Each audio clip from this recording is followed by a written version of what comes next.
Élie était un homme de la forêt. Son visage, tel l'écorce d'un vieil arbre, était profondément sillonné de rides, témoin de longues années passées sous un soleil ardent et un vent mordant. Sa barbe, qui n'avait pas connu le rasoir depuis longtemps, était grise avec des mèches rousses, épousant fermement son menton puissant. Ses yeux, de la couleur de l'eau figée, étaient toujours aux aguets, cherchant des traces, distinguant les sons, anticipant le danger. Il était grand, avec de larges épaules, et se déplaçait avec une grâce et une force incroyables, tel un animal sauvage. Ses vêtements se composaient d'une épaisse et usée houppelande en peau de mouton et d'un pantalon grossier. La solitude n'était pas un fardeau pour lui, mais un état habituel, aussi naturel que le bruissement des feuilles. Ce matin-là, alors que le soleil n'était pas encore levé à l'horizon, peignant le ciel de douces couleurs pastel, Élie sortit, comme toujours, pour vérifier ses pièges. Les arbres étaient couverts de givre, l'air était cristallin et frais. Il se déplaçait silencieusement, ses bottes ne laissant pas de traces profondes sur le sentier battu. Il était si concentré qu'il ne les remarqua pas tout de suite. Des traces. Elles étaient de peu profondes, petites, et suivaient le sentier, n'appartenant ni à une bête ni à un adulte. Au début, Élie les attribua à une espèce sauvage égarée dans ces parages. Mais ensuite, en y regardant de plus près, il comprit. C'étaient des traces de bottes d'enfant. Son cœur, habitué à battre régulièrement et calmement, se mit soudain à battre plus vite. Il savait que les enfants n'avaient pas leur place dans cette contrée sauvage. Élie, mu par l'instinct et un sentiment d'anxiété inexplicable, suivit les traces. Elles menaient au plus profond du fourré, là où lui-même s'aventurait rarement. Plus il avançait, plus l'inquiétude le gagnait. Les traces devenaient de plus en plus irrégulières, comme si l'enfant était tombé, avait trébuché, avait perdu son chemin. Finalement, dans une petite crevasse, sous les racines d'un immense et vieux cèdre, il le vit. Un petit garçon, d'environ 5 ou 6 ans, recroquevillé, tremblant de froid et de peur. C'était Sam. Ses vêtements étaient déchirés et tachés de terre. Ses cheveux fins et sales collaient à son visage. Et il avait une profonde coupure sur la joue. Il avait l'air émacié. Son visage était pâle et portait les traces de larmes récentes. Ses yeux, grands et effrayés, étaient de couleur noisette et reflétaient tout le désespoir qu'il avait traversé. Élie s'approcha lentement de lui, essayant de ne pas l'effrayer, comme un animal sauvage. « Hé, petit !» l'appela-t-il doucement, sa voix rauque par un long silence. « Comment t'es-tu retrouvé ici ?» Le garçon leva sur lui des yeux pleins de peur. Élie vit ses lèvres trembler, mais aucun son n'en sortit. Il tenta de poser quelques autres questions, mais la seule réponse fut le silence et des frissons. Élie comprit. L'enfant était muet. Cela créait immédiatement d'énormes difficultés. Il ne pouvait pas lui demander son nom, d'où il venait, pourquoi il était là. C'était un enfant muet perdu dans une forêt sauvage et impitoyable. Sa vie ne tenait qu'à un fil. Le dilemme d'Élie était clair. Sa vie habituelle de solitude était brisée. Il ne pouvait pas simplement abandonner l'enfant. Cela équivaudrait à un meurtre. Lui, un homme austère et taciturne, ne pouvait ignorer la détresse d'autrui, surtout celle d'un enfant. Un sentiment de responsabilité, qu'il croyait avoir perdu, s'éveilla soudain en lui avec une force nouvelle. Il s'approcha prudemment du garçon, lui tendit la main, ses mouvements lents et précautionneux. « Viens, dit-il, sa voix plus douce que jamais. Je ne te ferai pas de mal. » Le garçon, voyant ses yeux bienveillants, hésita un instant, puis lui tendit timidement sa petite main glacée. Élie la prit délicatement, et à ce moment, au cœur de la forêt sauvage, entre deux âmes solitaires, un lien invisible se créa, annonçant le début d'une nouvelle histoire, totalement imprévisible. Le chemin vers l'avant-poste le plus proche, perdu dans les montagnes, prenait 2 jours à Élie. Désormais, avec un petit enfant affaibli dans les bras, ce voyage promettait d'être beaucoup plus long et dangereux. Mais il n'y avait pas le choix. Élie se trouvait à un carrefour, et son dilemme était aussi aigu qu'un couteau affûté. Lui, l'homme qui avait fui la civilisation toute sa vie consciente, devait maintenant y retourner. Laisser simplement l'enfant dans la forêt aurait équivalu à un meurtre, et Élie, malgré toute son austérité, avait un cœur. Il ne pouvait pas porter une telle culpabilité.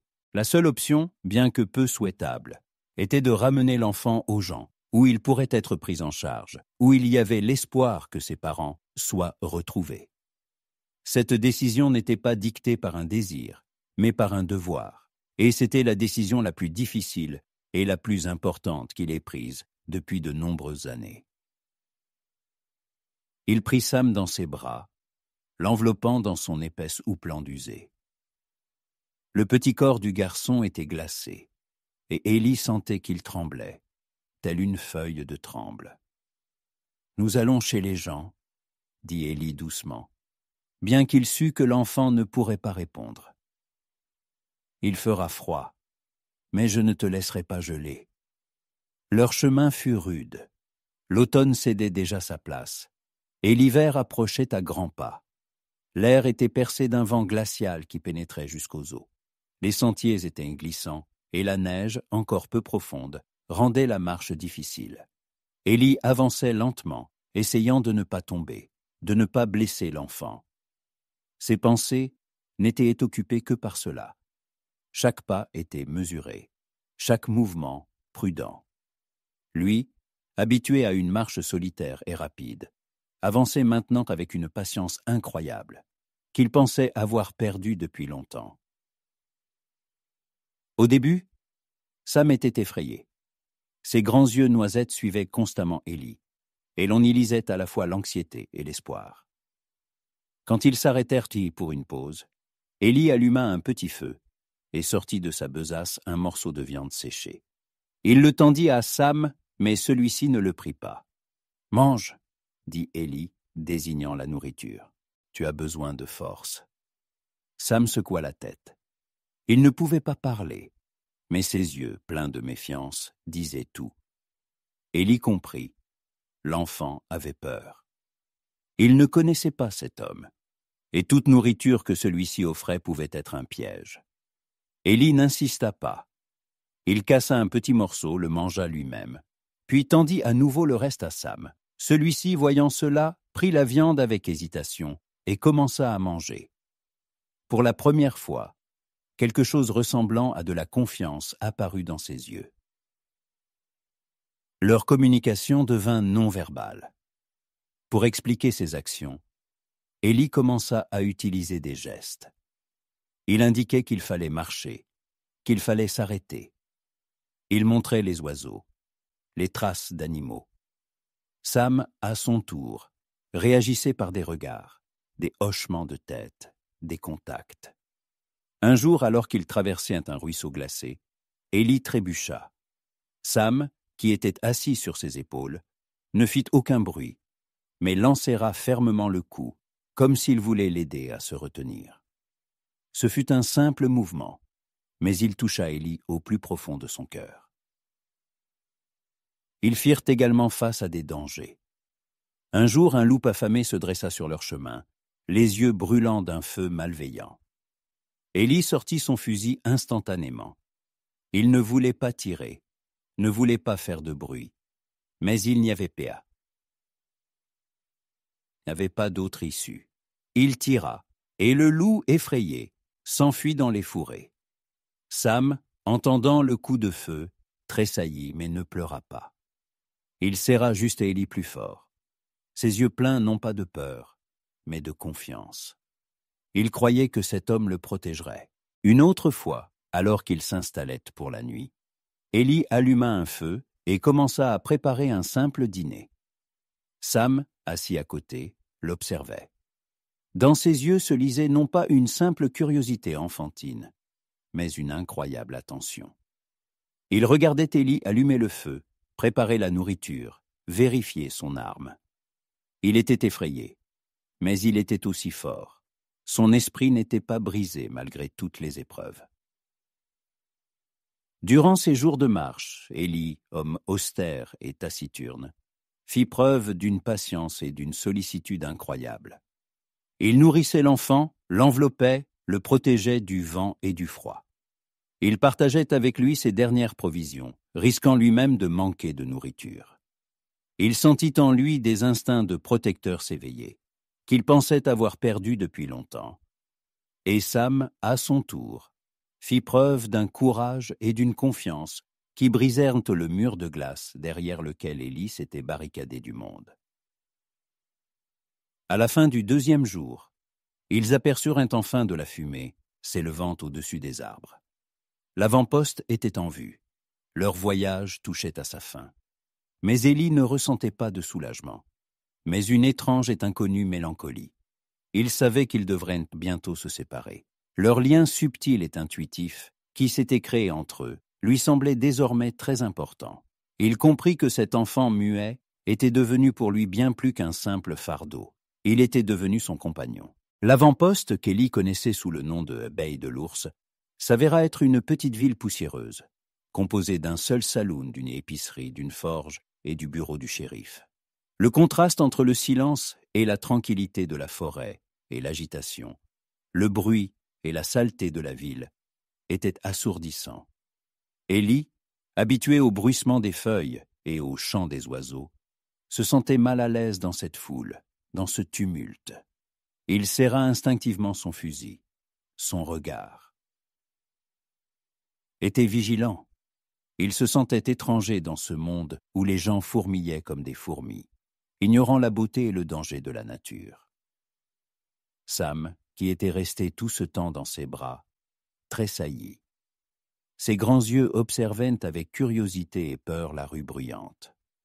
Pour lui, habitué au silence de la forêt et à une seule personne, cette ville était effrayante, accablante.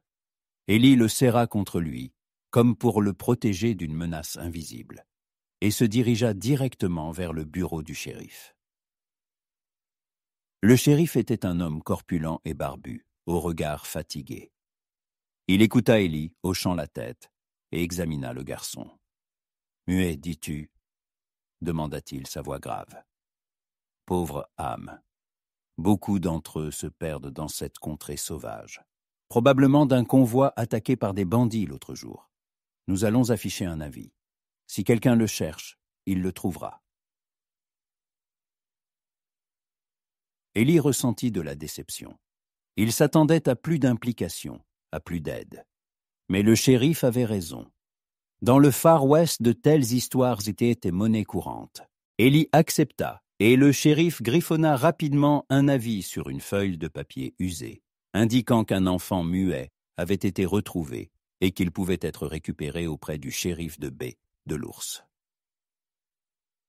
Ils passèrent encore quelques jours en ville. Élie acheta de nouvelles provisions, faisant le plein de poudre, de sel et de viande séchée. Il ne se pressait pas, espérant que quelqu'un viendrait. Il emmena Sam à la boutique, où celui-ci, les yeux écarquillés, regardait les friandises et les jouets. Élie lui acheta un petit train en bois. Sam le prit dans ses mains, son visage s'éclaira, et il sourit timidement. C'était le premier sourire sincère qu'Élie voyait sur son visage. Et ce sourire, semblait-il, fit fondre la dernière glace dans son cœur. Cependant, au cours de ces jours, Élie commença à remarquer quelque chose d'étrange. Ils étaient suivis.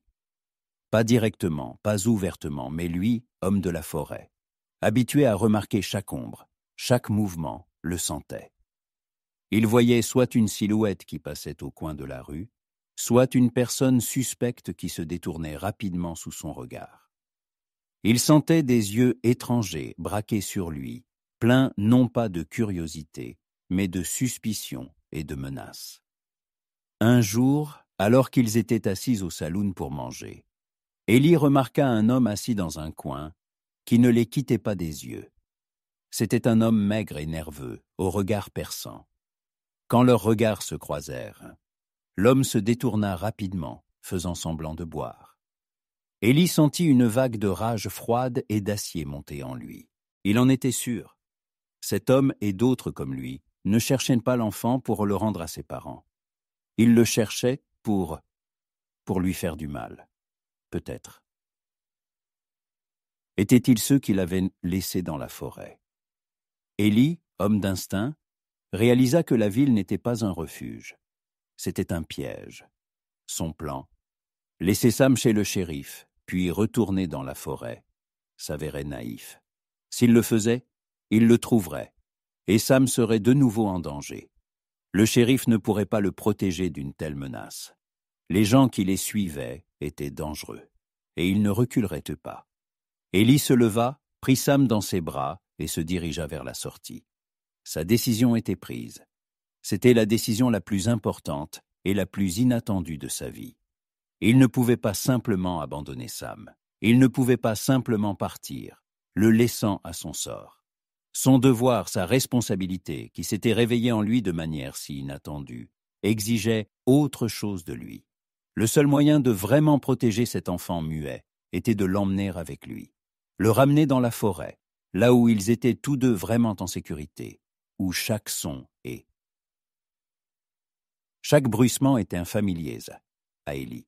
Il quitta la ville sans se retourner. Il savait ce qu'il faisait.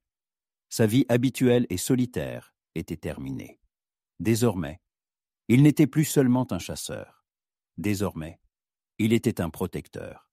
Et son chemin ne menait pas vers les gens, mais loin d'eux, au plus profond de la forêt sauvage, mais si familière et fiable. Élie ne se retourna pas en quittant Baie de l'Ours, et chaque pas vers la forêt était pour lui un retour à lui-même.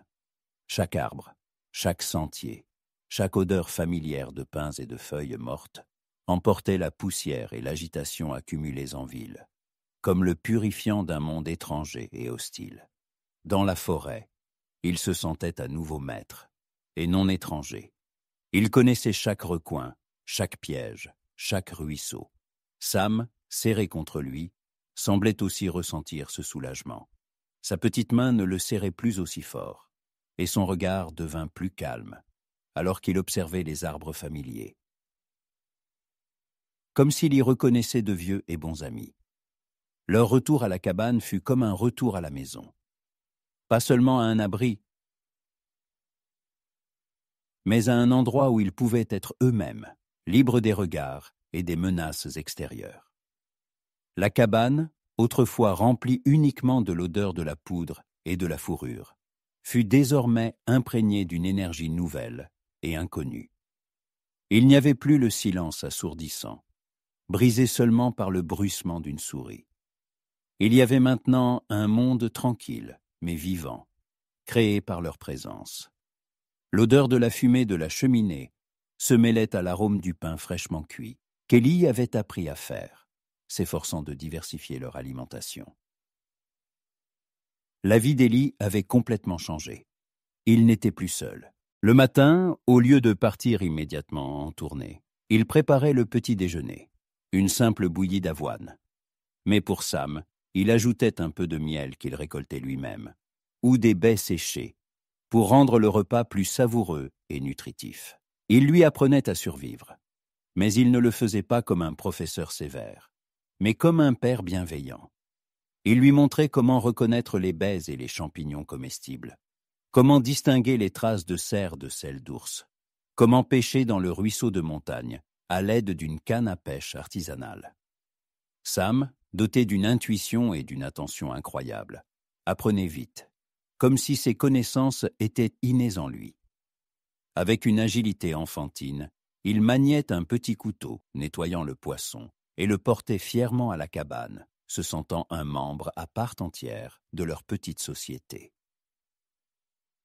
Leur communication devint un véritable art, bâti sur la confiance et la compréhension. Sans mots, ils apprirent à se comprendre. Élie utilisait des gestes pour montrer ce qu'il fallait faire. Il désignait le soleil pour dire qu'il fallait continuer, et la lune pour dire qu'il était temps de dormir. Il montrait comment serrer les doigts pour que Sam n'ait pas froid, et comment joindre les paumes pour se protéger de la pluie. Sam lui répondait par des regards, des hochements de tête, des sourires, et parfois des contacts silencieux mais compréhensibles. Un jour, alors qu'Élie réparait le toit percé, Sam, voyant qu'il était fatigué, lui apporta une tasse d'eau qu'il avait lui-même puisée dans le ruisseau, et lui essuya délicatement le visage avec un chiffon humide. Ce simple geste en dit plus à Élie que 1000 mots sur la gratitude et l'amour. Progressivement, leur lien devint de plus en plus profond. Élie, qui pensait que son cœur était depuis longtemps recouvert de glace, découvrit soudain qu'il ressentait pour cet enfant non seulement de la responsabilité, mais un amour paternel profond. Il trouvait de la joie dans les choses simples, dans la façon dont Sam riait quand ils descendaient ensemble le ruisseau sur une bûche, dans la façon dont il dessinait avec application un bâton sur le sol, dans la façon dont, sans un mot, il s'asseyait à côté de lui près du feu, comme si sa présence était la chose la plus importante au monde. Il commença à partager avec lui ses souvenirs de la forêt, lui montrant de vieux arbres dans les creux desquels il cachait ses trésors, et racontant des histoires ce qui, il le pensait, était à jamais du passé. Sam, à son tour, commença à s'ouvrir, utilisant la créativité comme un pont entre son monde intérieur et la réalité. Un jour, alors qu'ils étaient assis près du feu, Sam prit un charbon et commença à dessiner sur une planche de bois. Il dessina une maison, puis 2 adultes, un homme et une femme. Puis il dessina de la fumée, beaucoup de fumée, puis quelques silhouettes sombres qu'il avait emmenées. Il ne pouvait pas parler, mais il pouvait montrer. Élie regardait ses dessins, et son cœur se serrait de douleur et de rage. Il comprenait que cet enfant avait eu un passé terrible, et il jura qu'il ne laisserait pas ce passé le rattraper. Il effaça les dessins de sa main, puis les dessina tous les deux, et la cabane, et beaucoup d'arbres autour, puis ajouta un soleil éclatant au-dessus, montrant que leur nouvelle vie serait lumineuse. C'était leur nouveau monde, leur nouvelle maison, leur nouvelle famille. Leur vie dans la forêt était remplie de paix et de bonheur. Ils étaient en sécurité, loin de la ville, loin des regards étrangers, dans leur propre petit monde, où leur amour et leur sollicitude mutuelle étaient la seule loi. Mais Élie savait que la menace qu'il avait ressentie en ville n'avait pas disparu. Elle était quelque part là, dans l'obscurité, et elle attendait son heure. Et il était prêt. Son fusil était toujours chargé, et ses yeux étaient toujours aux aguets, prêts à se battre pour protéger son nouveau monde, sa nouvelle famille. La paix qui régnait dans la forêt était fragile, comme la première glace sur le ruisseau. Élie, malgré le calme apparent, ne perdait jamais sa vigilance. Son fusil était toujours à portée de main, chargé, et son ouïe, aiguisée par des années de solitude, captait les moindres changements dans les sons de la forêt. Un soir, alors que Sam et lui étaient assis près du feu, mangeant un dîner simple mais nourrissant, Élie le sentit. Un silence inattendu et inhabituel s'abattit sur la forêt. Même les grillons nocturnes se turent, et le vent, comme en embuscade, ne remua plus les feuilles. Son instinct, son meilleur ami dans ce monde sauvage, cria au danger.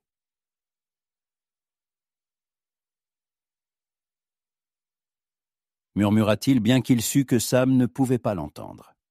Il fit signe au garçon de se cacher derrière la cabane, puis prit son fusil et, lentement, silencieusement comme une ombre, se dirigea vers le bord de la clairière.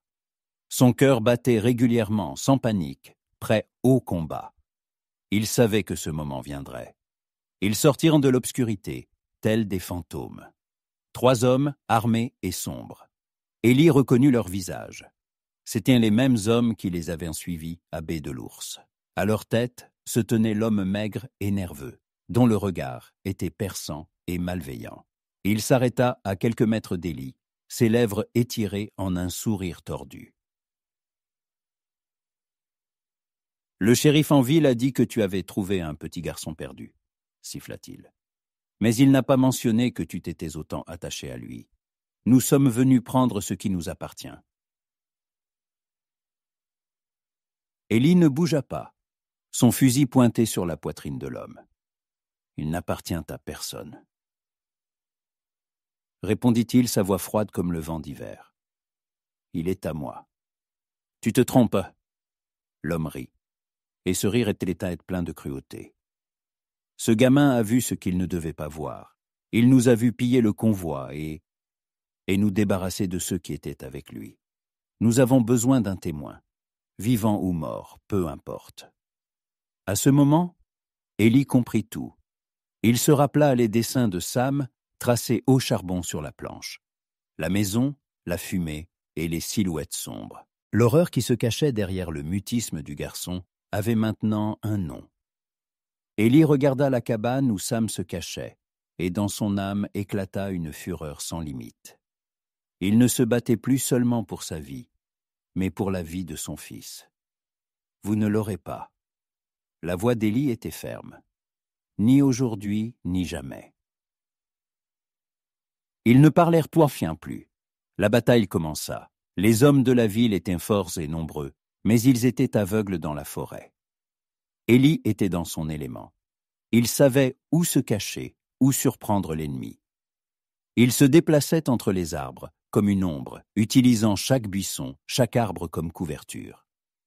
Il tirait avec précision et rapidité, ses balles trouvant leur cible. Un des bandits tomba, le second, effrayé, s'enfuit dans le fourré. Le chef de la bande, furieux, se jeta sur Élie, un couteau à la main. Leur lutte fut brutale et désespérée. Ils se battirent, tombant dans la neige, roulant sur le sol. Élie était plus fort et plus expérimenté, mais l'homme était rusé. Mais au moment le plus critique, alors qu'Élie était presque vaincu, l'incroyable se produisit. Sam, qui avait observé la bataille tout ce temps, surgit de derrière la cabane et, avec un cri assourdissant, rempli de rage et de peur, lança une pierre au visage du bandit. Ce fut une surprise qui distrayit le bandit. Élie, profitant de l'instant, se dégagea de l'étreinte, frappa l'ennemi à la mâchoire et le jeta à terre. Il plaça son couteau sur la gorge du bandit, regardant dans ses yeux pleins de terreur. « C'est la fin », siffla Élie, sa voix rauque. « C'est ma maison et c'est mon fils. » Il ne l'acheva pas. Au lieu de cela, il le ligota, le laissant au loup. Ce fut une punition cruelle, mais juste dans un monde cruel. La bataille était terminée. La forêt redevint silencieuse, mais c'était maintenant un silence plein de paix. Élie s'approcha de Sam, qui se tenait là, tremblant. Il le serra dans ses bras, le pressant fort contre lui. « Tu as crié, » murmura Élie, n'en croyant pas ses oreilles. « Tu m'as sauvé.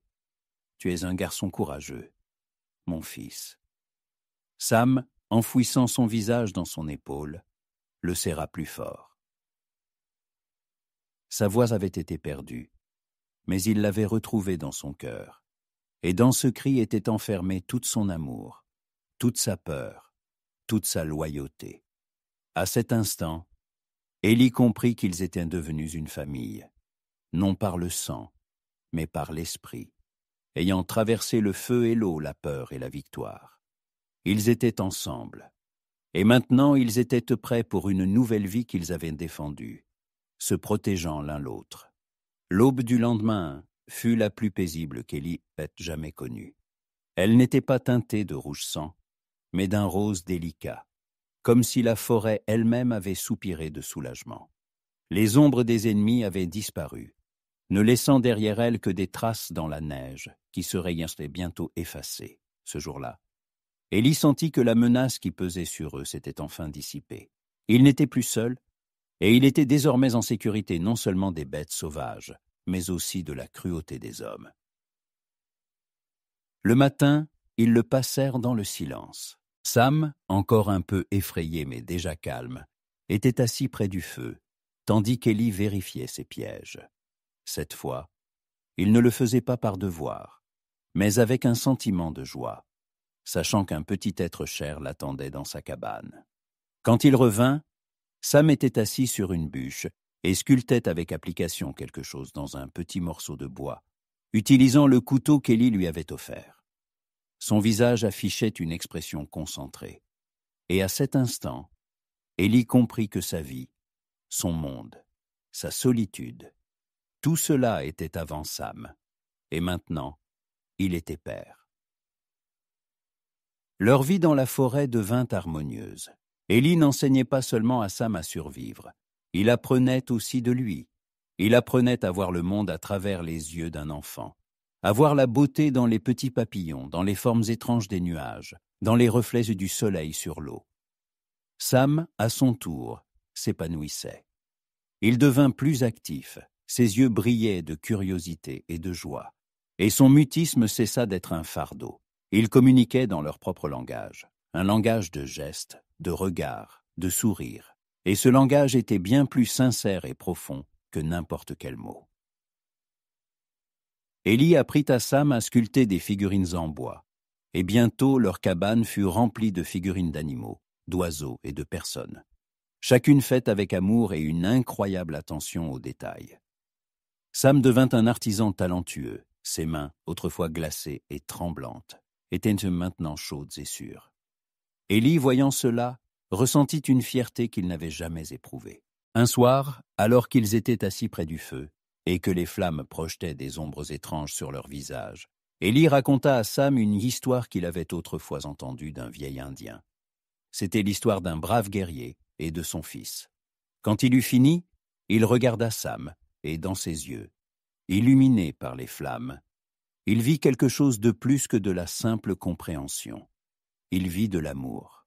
Sam le regarda, et ses lèvres bougèrent, comme s'il essayait de dire quelque chose. Un son rauque mais distinct sortit de sa gorge.